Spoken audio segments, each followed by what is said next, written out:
now. So in this class, what we are going to do is we'll discuss three case studies on contemporary issues and particularly relevant to day-to-day administration and seeing the trend past 2-3 years trend.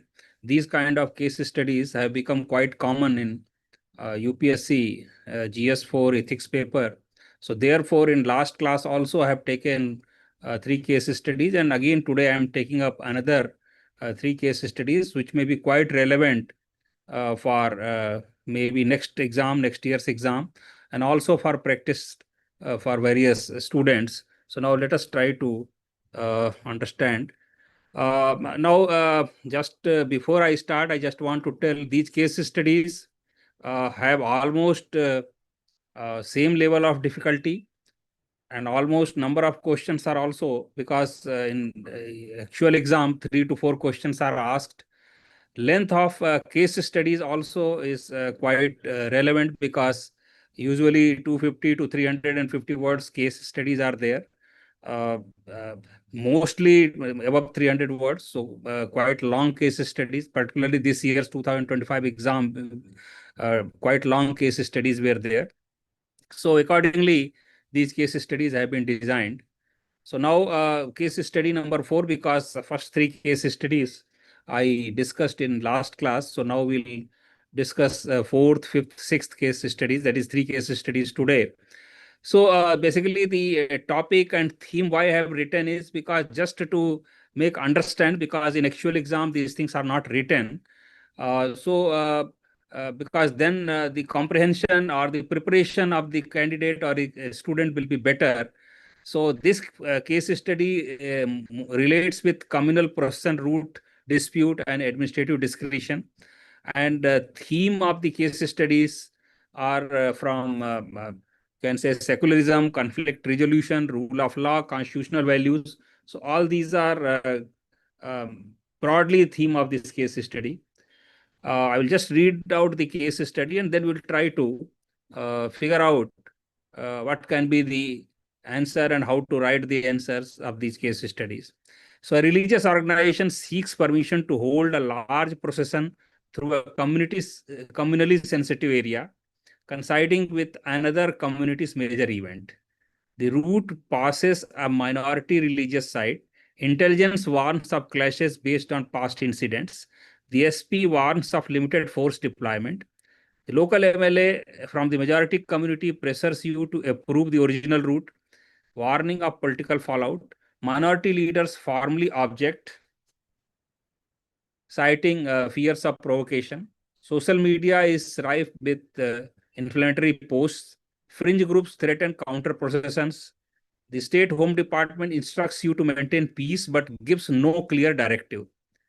You must balance constitutional rights, freedom of religion, movement, and public order while ensuring neutrality, legal compliance, and community trust. Any decision may provoke political or communal backlash. So now this is the case study, and I can tell you from my experience as well, this is a very, very real kind of situation which happens uh, in the career of any civil servant or any bureaucrat, right from divisional level to district level and to state level. These kind of situations he faces. Now the questions which have been designed on this case study: identify the constitutional, legal, and ethical principles at stake. This is first question. So identify the constitutional, legal, and ethical principles at the stake. Outline your decision-making process to resolve this issue while ensuring neutrality and public order, because a bureaucrat is supposed to ensure neutrality and public order, law and order has to be maintained. Third, how would you communicate your decision to stakeholders to minimize tension? Fourth, suggest long-term measures to institutionalize communal harmony and prevent such disputes in future.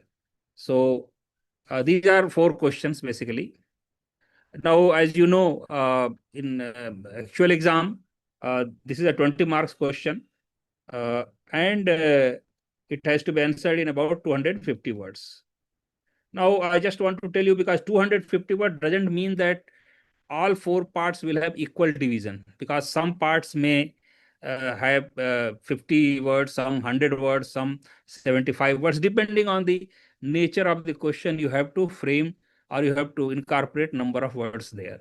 So it's not that equally you have divided, but yes, all four parts put together has to be 250 words. This is the in actual exam also. This kind of scenario will be there because 4 or 3 questions will be asked on a case study.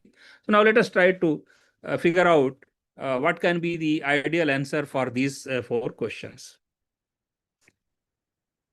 First, because if time permits or if number of words permit, a brief of 1 or 2 sentences is very, very relevant, because that gives the examiner that you have understood the whole thing and what your answers are going to be. But if number of words, if you feel that do not permit, so don't write. If time also, because time also been in usually in ethics paper, time constraint will be there, because number of questions have to be attempted, number of words are to be written are quite large. So therefore this has to, but ideally this should be in a briefly should be mentioned. So this case involves a sensitive balance between religious freedom, public order, and neutral governance. See, in actual exam also, you have to underline some critical words or terms or the ethical theories which you are using or the legal provisions which you are citing. So here in this presentation or this discussion, in the note, I have made those terms bold. So just to make it understand that these terms have to be underlined, or similar terms in similar case studies have to be underlined. As a district magistrate, I must take a firm, impartial, and legally sound decision, guided by constitutional values, ethical principles, and ground realities. Now, first question is, what are the, if you see the question, I will just read it again. What are the constitutional, legal, and ethical principles at stake? So this has to be told. So now let us see. Principles at stake. First is Articles 25 to 26 of the Constitution, religious freedom subject to public order, Article 19(1)(b) with reasonable restrictions, Articles 14 and 21 ensure equality of life. So all these constitutional provisions are at stake. Then second, BNS Bharati Nyaya Sanghita, sections 196, 198, because whosoever promotes enmity or disturbs harmony needs to be penalized. Similarly, BNSS sections 171, 173, which empower magistrates to regulate assemblies, routes for peace, etc. These are also at stake. And ethical principles, Kantian duty, ethics, that is impartiality has to be maintained. Utilitarianism, that is minimize the harm. Then rights-based ethics, and Gandhian Sarvadharm Sambhav, equal respect for equal religion. So all these ethical principles are at stake. Now, while just a word of caution, I would like to say, while we mentioned Western thinkers, Western philosophers, Western ethical theorists, we have also, relevant Indian philosophers or Indian theorists or Indian thinkers also need to be mentioned. So accordingly, Gandhi has been mentioned here. Now, second question, if you remember, second question is, outline your decision-making process to resolve this issue while ensuring neutrality and public order. So what should be your decision-making process to resolve this issue? So now second question is, answer is decision-making process. What should be decision-making process to resolve this issue? Now, based on intelligence inputs, root sensitivity, and limited force. So all three things are given: intelligence inputs, root sensitivity, and limited force. All these are given in the case study itself. I will not permit the original route. Now, this is very, very categorical kind of answer. And usually in exam or otherwise also, you have to take a decision which is categorical decision. You cannot simply say, okay, I will do this also, that also. So I will not permit the original route. Instead, will allow the procession via an alternate route and time with strict written conditions under BNSS authority. A similar approach was successfully used during communal processions in my previous posting, preventing escalation. Now, this kind of examples that have been, has been done earlier, So that also strengthens the answer. This decision will be issued as a reasoned order jointly enforced with police. So this is what has to be done. Now, third part is what will be the communication strategy. If you see third part, how would you communicate your decision to stakeholders to minimize the tension? Now, there are a number of stakeholders. So now let us see what communication strategy. Hold separate meetings with both communities to explain the same written decision. Engage peace communities and religious leaders to build acceptance. Then use joint statements and official social media to counter misinformation, maintaining neutral language. So you should not, I mean, you cannot have a language which offends anybody. So it has to be a neutral language. So this is communication strategy with the relevant stakeholders, both the groups as well as public, as well as the media. So all this. Now, what can be the long-term measures? Interfaith harmony councils is one suggestion. Advanced festival calendars, SOPs for processions, etc., can be prepared. Social media monitoring cells and early warning systems have to be installed. Community policing and civic education on constitutional values are also good suggestions which can be followed in long term. Now, usually conclusion and introduction are not compulsory, but if time permits, number of words, you can very briefly, you can mention conclusion, because this will help to upgrade your answer. But yes, if time doesn't permit, or if word limits is not permitting, then you can leave this also. So conclusion, a firm, transparent decision based on constitutional rights, BNS and BNSS powers, and ethical reasoning, backed by clear communication and institutional reforms, ensures religious freedom and public order are both upheld. So basically here you have to uphold religious freedom and also law and order. So both have to be upheld, and both can be done like this. Now we'll go to case study 2. Now let us try to see. Now this case study deals with environmental violations, whistleblower, and political pressure. So this is the main subject of this case study. Now theme, environmental ethics, transparency versus political pressure, and courage of conviction. So these are main ethical themes of this case study. So now let us go through the case study. As district magistrate, a senior engineer informs you confidentially that a large chemical plant is illegally discharging untreated effluents into the river. He provides evidence, water samples, inspection records, satellite images, and claims reports were falsified in collusion with pollution officials. The plant is politically well connected, employing 7,000 workers and contributing to district revenue. The industries minister privately urges you to handle the matter tactfully. Environmental activists have begun circulating drone footage. Villagers report health problems. NGOs plan to file a PIL. Regulatory agencies respond evasively. You must weigh environmental justice, legal duties, whistleblower safety, economic consequences, and political pressure. So all these are different conflicting requirements. So a wrong move could trigger unrest, legal battles, or administrative backlash. So this is a very complication. These are the complications involved with this case study for any decision making. What are the questions? Identify the ethical dilemmas and key stakeholders involved in this case. Then what options are available to you, and which course would you adopt and why? So this is second question. Third, how will you protect the whistleblower while using their evidence effectively? Fourth, suggest long-term systemic and policy measures to strengthen environmental accountability. This is fourth question. Now let us start one by one. So first question is identify ethical dilemmas and key stakeholders involved in this case. Now let us see. Again, I have written a brief introduction because this will summarize the problems and the main thrust of the case study. So this case involves a conflict between environmental justice, political pressure, and administrative ethics. As a district magistrate, I must act lawfully, impartially, and uphold Article 21, that is the right to a clean environment despite political and economic pressures. Now, what are the ethical dilemmas and stakeholders in this case? Dilemmas mainly duty versus political pressure. This is one dilemma.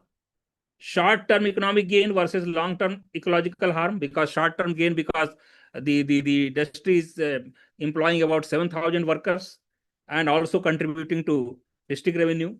Then transparency versus collusion. This is another, because uh, uh, most of the regulatory agencies have colluded. Then utilitarianism versus content duty. Then whistleblower protection versus exposure, and Gandhian trusteeship versus profit motive. So these are main ethical dilemmas involved in this. Now, who are the stakeholders? First is local community, then workers of the industry, then whistleblower himself, then NGOs, because NGOs are involved, they are already representing the case.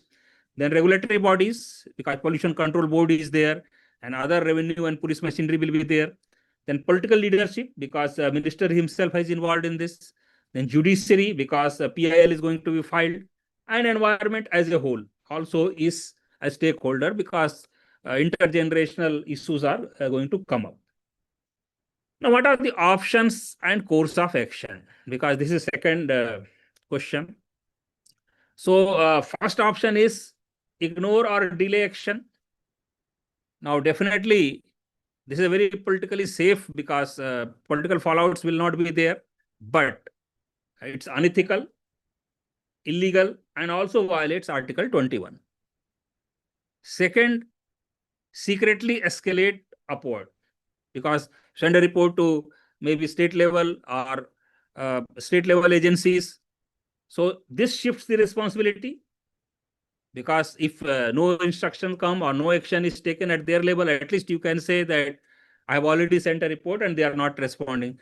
But it may cause delays, and also it will weaken the local authority, because the original powers are also there with the collector or the district magistrate, and also pollution officials and revenue and police. Because if some illegal is happening and if you don't take action, it's not that, I mean, if it is within your jurisdiction, within your powers, you have to take action. So this will weaken local authority, and also show in a way negligence also. Third, firm legal and transparent action. Now, what you will do in that? Conduct joint inspection, seize evidence, stop discharge using BNSS 171, 173. This is Bharatiya Nagarik Suraksha Samhita. Apply BNS provisions, Bharatiya Nyaya Samhita provisions on public endangerment, and then report to Pollution Control Board, state government, and NGT also if needed. A similar firm approach in past district help avert legal and ecological crisis. This option upholds law, ethics, and public trust. Now, you see, this is the option chosen, because this follows the ethics, and this is, yes, there may be some fallout, political fallout may be there may be, but legally and ethically, this is the correct option. Now, third question is, if you remember, how will you protect the whistleblower while using their evidence effectively? Now, let us see. Use the Whistleblowers Protection Act. Keep identity confidential. Take in-camera statements. Ensure administrative protection and monitor retaliation, because you can give the police security also, and also that fellow may be maybe asked to go for leave for some days, maybe transferred to some posting of his desire, and also protection can be given from police also. Now, fourth is how when long-term reforms and communication. Now, I will just read it. Fourth question again. Suggest long-term systemic policy measures to strengthen environment accountability. Now, let us see. Now, communication and long-term reforms, how will you do? communicate formally and factually with the minister, because a minister is already interested in the case study still has been given with the minister to depoliticize the issue, reassure workers and villagers about legal due process. So this will, in long term, this is going to stabilize your actions. Otherwise, ministers' dissatisfaction or not convincing, or their communication gap exists, there may be political issues. Then if workers and villagers are all not able to understand what action you are taking and why you are taking, they also may start agitating. So communication has to be maintained properly for long-term peaceful strategy. Now, reforms, what will you suggest? Real-time effluent monitoring should be there, because transparency has to be built in. Then dashboards, independent vigilance cells should be there. Then community NGO oversight can be suggested, and stricter BNS penalties, capacity building for officials. So these can definitely make the whole monitoring and regulation of these kind of industries transparent and effective.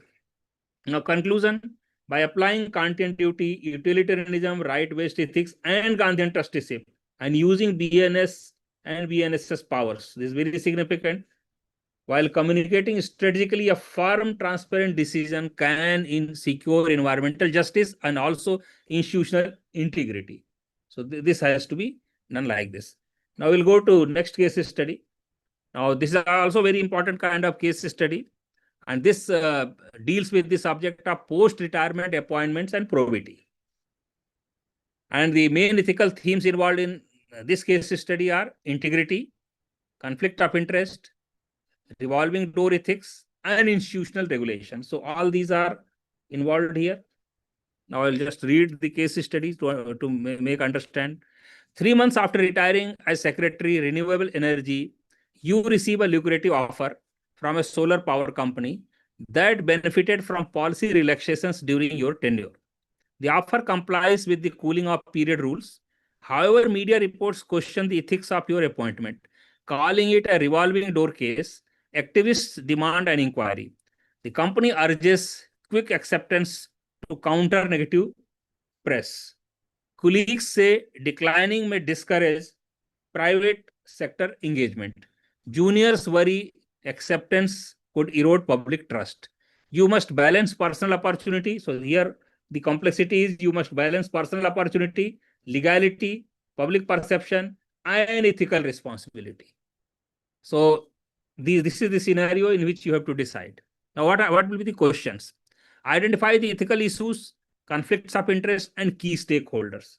This is first question. Second is, what should be your personal course of action, and how would you justify it ethically?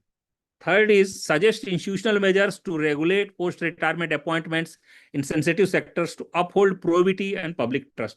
Now, this kind of cases also often come because you may be knowing not only in even civil servants, but even judges also. So many post-retirement jobs have been discussed in the press, media, and also questioned here and there. So this is a perennial problem for civil servants of all kinds.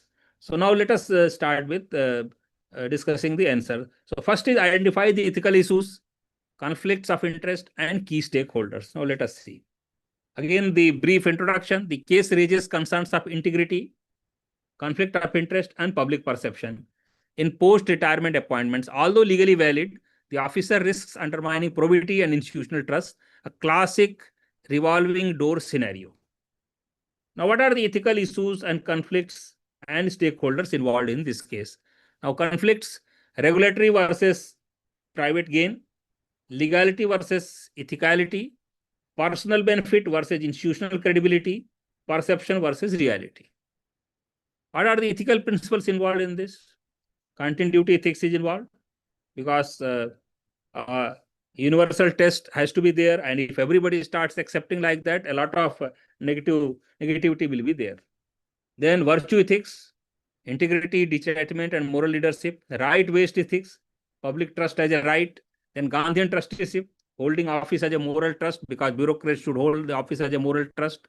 Who are the stakeholders in this case? Public is there, government is there, then private company is there, then media, civil society, and future civil servants also, because juniors have also are very apprehensive.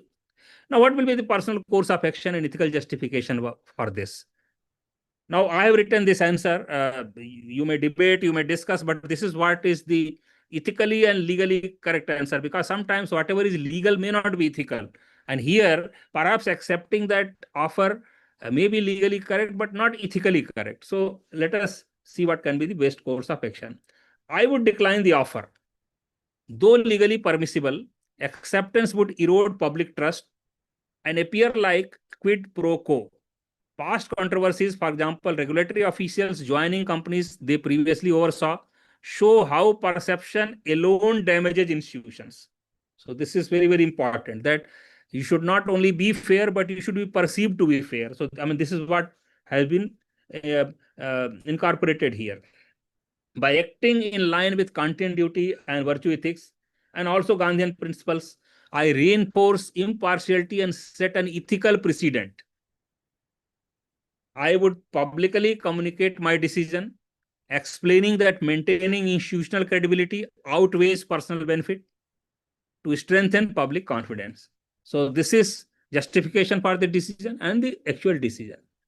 Now, third question, if you remember, is suggest institutional measures to regulate post-retirement appointments in sensitive sectors. Now, let us see. Now, institutional measures strengthen cooling off rules. This is first important measure with sector-specific restrictions. Then establish an independent ethics commission to vet various offers to various retired persons. Then third, mandatory disclosures registry for transparency. Fourth, legislative backing for revolving door violations, because if somebody follows and some inquiry is there, so there has to be some law or rule under which action can be taken. Then regular ethics training. This is also very important. Nowadays, actually training has been incorporated not only at induction level at Labasana, but also subsequent ethical trainings are there. In-service trainings are also there. So this is what has been mentioned. Post-retirement appointment advisory board should be there. So this is again one good suggestion you can give. And in conclusion, balancing legality with ethical responsibility, perception, and trust is essential.